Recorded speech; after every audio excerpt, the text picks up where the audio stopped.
Redskins looking to throw on first down. That's complete. Terry McLaurin with it. And he's going to get this down near the 30-yard line. The Redskins have the first down on a pickup of 18.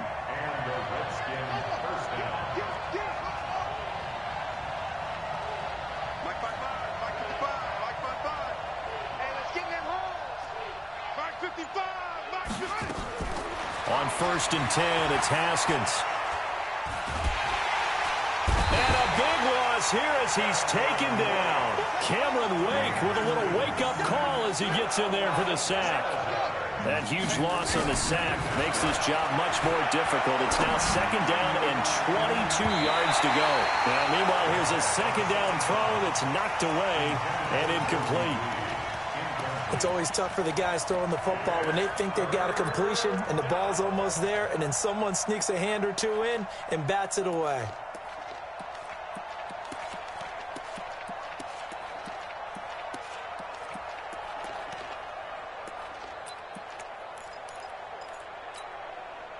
An incomplete pass on that last play, and that means they'll need to come up with something here on third down. From the gun, Haskins on third down. Escaping the pressure right. And he fires one that's intercepted. Picked by Kevin Byard. And this return is going to be halted right around the 28-yard line. Time will tell if that's an interception that rattles the rookie here. First drive on the road. And you know the discussion going into the game? Centered on, okay, let's get out nice and easy, take care of the football, we're on the road, you're a youngster, let's not make mistakes early. But now the conversation will shift to, okay, put it behind you, move on, long way to go in this one. 3 yards on the pickup there, and it'll be second down. When we see those runs to the perimeter, when we see those runs to the edge, we think about big breakers, don't we? In this case, it was a modest gain, but it does open up possibilities here on second down. And that one covered beautifully. Their defenders stayed home, and they'll stop him behind the line. He lost 4 there, and it's third down. I like the idea to mix it up from time to time because, let's face it, you can't be predictable. But the execution was a little lacking on this one, right? They might want to go back to the drawing board with that call. The Redskins on third down, putting an extra man here in the secondary. Hey, team 6, team 6, 2. From the gun, here's Tannehill. And that's caught by Smith. And they're able to get this one across the 35. First down, Titans, gain of 12. So here's a first and 10 at the 38. A first down carry for Henry. He's got a first down and then some at midfield. And he's got it across the 50 to the 47-yard line. That one good for a pickup of 15 for Tennessee. In Washington territory now. Here's first and 10 at the 47. Derrick Henry. He'll get about 4 here, down to the 43-yard line.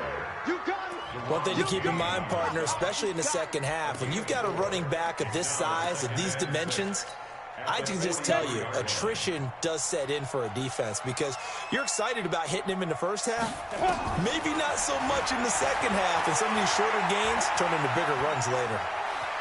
Eluding the pressure right. Now he's going to send. This is caught inside the 15. We're scoreless after 1. Arizona, 60 outlaw, General West. So now following the big play, they've got a first and goal all the way down at the 10. And now they're going to get him down right at the line of scrimmage. No gain on the play. It'll be second down. It's rare that a man his size can at least push forward for a yard, but they stopped him there for nothing. You're talking about Tiny? You're talking about the little guy back there? That monster. Yeah, you're exactly right. And it takes a group effort to get it going. And into the end zone for a Tennessee touchdown. A 10-yard touchdown run as his guys are first onto the scoreboard here this afternoon. I know we don't talk about it enough, but the intelligence level of the guys up front blocking, the offensive linemen, maybe the smartest guys in football overall. Add in a little bit of athleticism and a whole lot of toughness, you've got a lot to deal with, don't you? That's why the guys in the backfield get them really nice Christmas gifts, right? If they're smart, they do.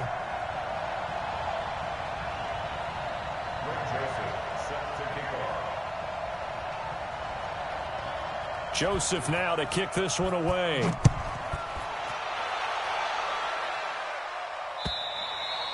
And this will not be returnable. It's out of the back of the end zone for a touchback.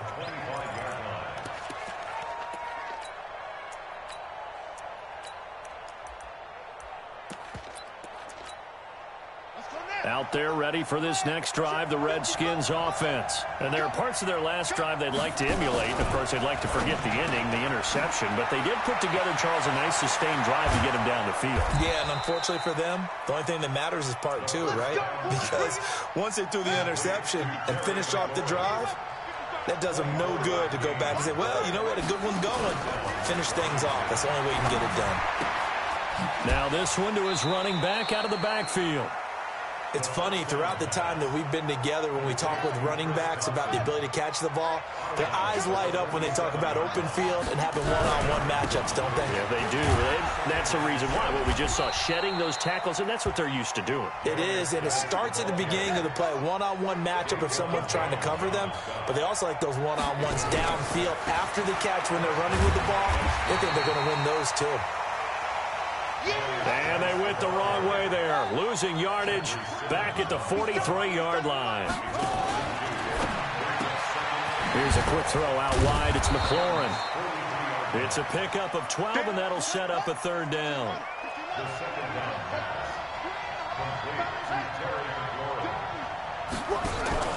Haskins on third down. He'll buy some time right. He's got it complete to Thompson.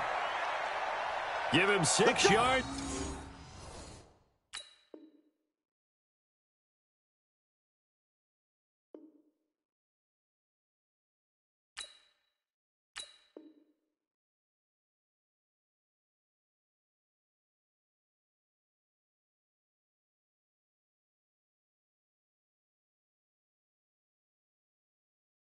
And they do convert on third.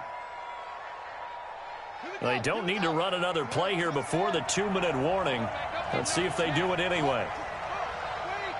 2 minutes on the clock, second quarter, 7-0 ball game. A reminder that when halftime rolls around, Jonathan Coachman will have all the highlights and analysis of this first half of play from our studios in Orlando.